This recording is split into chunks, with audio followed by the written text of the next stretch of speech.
옛날 어느 동네 앞 고갯마루에 소금 장수가 올라섰을 때 한 부부와 마주치게 되었다.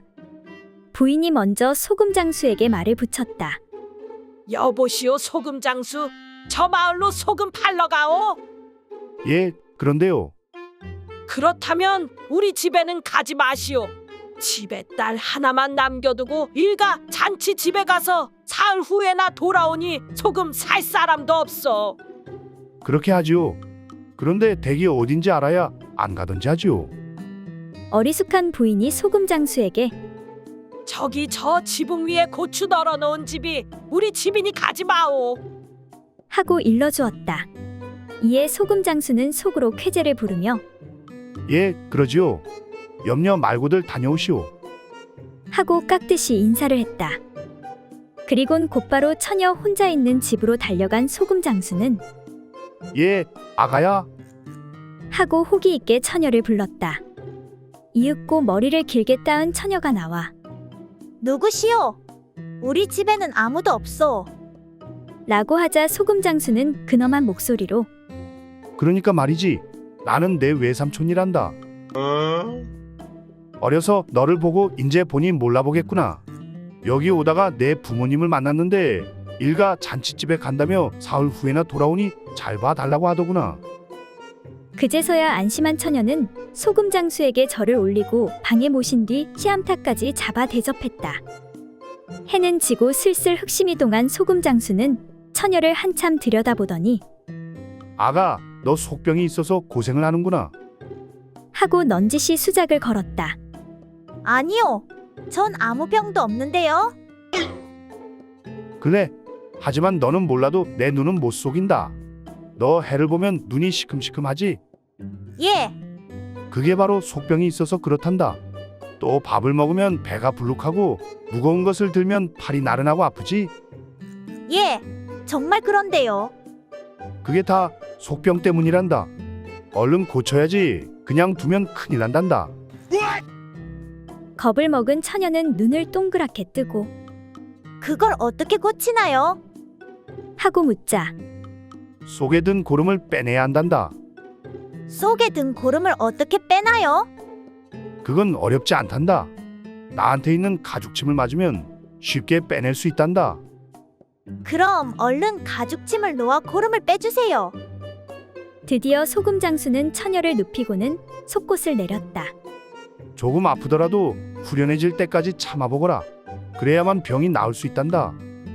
결국 목적을 달성한 소금 장수는 푹 잠을 자고 아침상까지 푸짐하게 받았다. 장난기가 발동한 소금 장수는 한 번 더 가죽침을 정성껏 놓고 나서는 웃으며 처녀에게 당부했다. 이제 가죽침을 놓아 고름을 다 빼내 종지에다 잘 받아두었으니 부모님이 돌아오시면 꼭 보여드리도록 하거라. 이에 처녀가 소금 장수에게 그런데 외삼촌, 옆집 돌쇠는 배 아플 때 빳빳한 뼈침을 놓아주던데 외삼촌의 가죽침은 왜 그리 흐물거려요?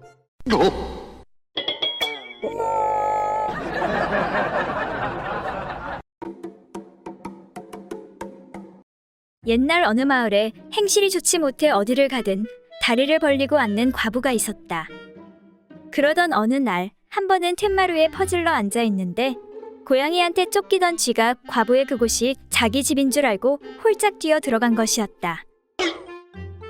그러자 과부가 당황해서 어쩔 줄을 몰랐다. 아이고 세상에, 쥐가 그곳으로 들어가 버렸으니 이 일을 어쩌면 좋지? 그런데 때마침 동네에서 어리숙하기로 소문난 총각 칠복이가 마당 앞으로 지나가기에 과부가 소리쳤다. 이봐요, 칠복이 총각. 시간 있으면 나하고 한번 재미 좀 보지 않을래요?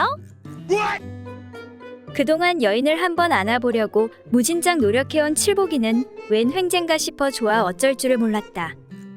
저야 좋지요. 근데 그 말 참말이지요?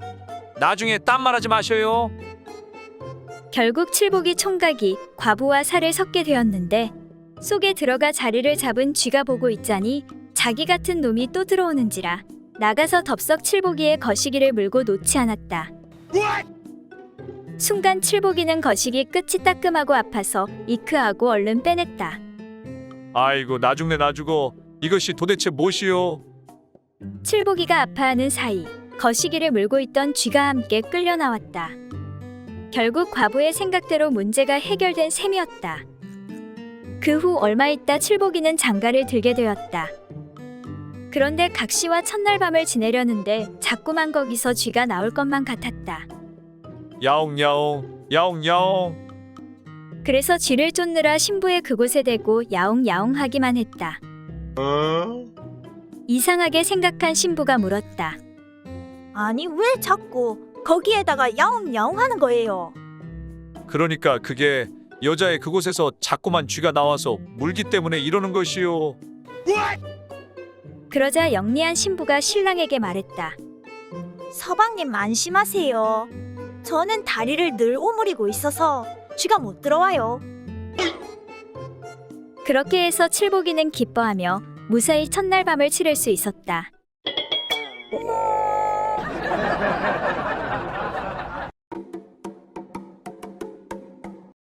옛날 어느 마을에 얼굴이 몹시 예쁘지 않은 한 처녀가 있었다. 그래서 처녀의 부모는 딸을 시집 보내지 못할까봐 무척 걱정하고 있었다. 그런데 마침 동네 어리숙한 한 총각과 혼인이 이루어지게 되었다.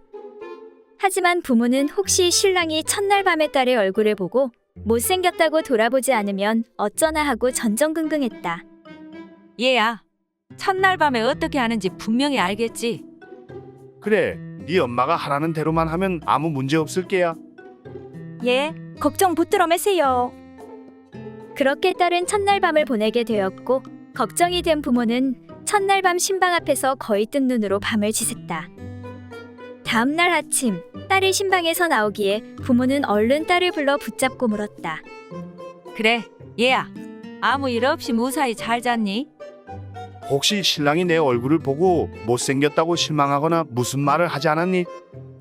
밤새 걱정이 되어 잠을 한숨도 못 잤단다. 그 말에 딸이 웃으면서 대답했다. 엄마, 걱정했어요. 이제 걱정하지 않아도 돼요. 그러니까 신랑이 처음에는 내 얼굴을 보고 좀 실망하는 것 같았어요. 그런데 옷을 벗고 함께 잠자리를 해보고는 아주 좋다고 하면서 칭찬을 많이 했어요. 싱글벙글 웃으면서 이렇게 대답하는 딸을 보고 부모는 비로소 마음을 놓았다. 그래, 내 말을 들으니 이제 한시름 놓이는구나. 근데 신랑이 무어라 칭찬하더냐? 네, 그러니까 신랑이 말하길 그 참 얼굴은 못생겼지만 잠자리 하나는 별미로구나. 그 맛이 정말 별미야. 라고 하며 칭찬했어요. 딸의 이 말을 듣는 순간 모친이 손뼉을 치며 외쳤다. 그러면 그렇지. 우리 집 여자들 치마미 그 맛이 별미라는 건 온 동네 남자들이 다 알지.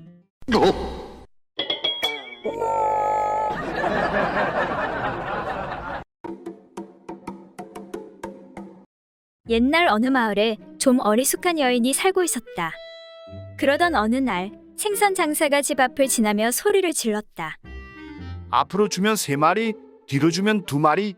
앞으로 주면 3마리, 뒤로 주면 2마리. 그 말의 뜻은 앞에 있는 것은 작아서 3마리씩 주고 뒤에 있는 것은 커서 2마리씩 준다는 것이었다.